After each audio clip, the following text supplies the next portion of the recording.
Hello everyone, this is Rajat Manchanda and welcome to the learning tree. हम principles of management पढ़ रहे थे, Fayol के प्रिंसिपल पढ़ रहे थे और उसी सीक्वेंस में, उसी सीरीज में हम अपने सेवेंथ प्रिंसिपल की तरफ बढ़ते हैं। हमारा जो सातवां प्रिंसिपल है वो है scalar chain. Scalar chain principle समझना बहुत जरूरी है ऑर्गेनाइजेशन के अंदर, क्योंकि ऑर्गेनाइजेशन में एक हायरार्की होती है और उस हायरार्की को फॉलो करना बहुत जरूरी होता है। हायरार्की टॉप से मिड, मिड से बॉटम, इस सीक्वेंस में फ्लो करती है। बेसिकली अगर कोई ऑर्डर देना है तो वो टॉप मिड को देगा, मिड वाला बॉटम को देगा और इस हायरार्की में वो ऑर्डर ट्रांसफर होता है।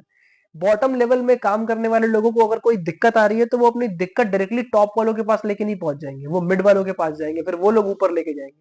कहने का मतलब है कि एक ऑर्गेनाइजेशन में सीक्वेंस फॉलो करना बहुत जरूरी होता है और उस हायरार्की में ही काम होता है। रिपोर्टिंग रिलेशनशिप्स बने हुए हैं कि कौन किसको रिपोर्ट करेगा। आप डायरेक्टली जंप ऑन नहीं कर सकते, बट हाँ, जंप ऑन करने का सिर्फ एक रीजन हो सकता है और वो रीजन हो सकता है ऑर्गेनाइजेशन में आई हुई इमरजेंसी।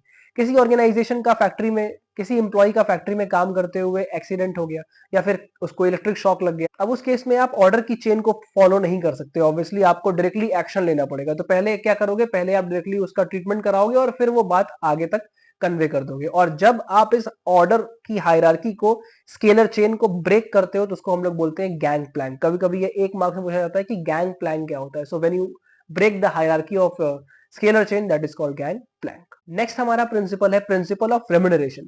रेम्युनरेशन का मतलब होता है सैलरी। ये प्रिंसिपल ये बताता है कि ऑर्गेनाइजेशन में किसी भी तरह का डिस्क्रिमिनेशन नहीं होना चाहिए। जो आदमी जितना काम कर रहा है, आप उससे जितना काम ले रहे हो उसके अकॉर्डिंग उसकी सैलरी फिक्स कर दो, उसकी सैलरी होनी चाहिए। ऑर्गेनाइजेशन में ऐसा नहीं होना चाहिए कि आप किसी एम्प्लॉय से एक्स्ट्रा काम ले रहे हो, ओवर टाइम करा रहे हो, एक्स्ट्रा दिन उसको बुला रहे हो और उसको कोई पैसा नहीं मिल रहा है। तो जितना जिससे आप काम लेते हो उतना उसके इक्वल, उसके अकॉर्डिंग उसकी सैलरी उसको पे कर दो। सो प्रिंसिपल ऑफ रेम्युनरेशन सिर्फ और सिर्फ पेमेंट्स की बात करता है कि एम्प्लॉय को फेयर पेमेंट मिलनी चाहिए। आई होप आपको ये दो प्रिंसिपल समझ में आए होंगे। कुछ नए प्रिंसिपल्स के साथ मैं आपसे नेक्स्ट सन में मुलाकात करूंगा। तब तक के लिए बाय बाय।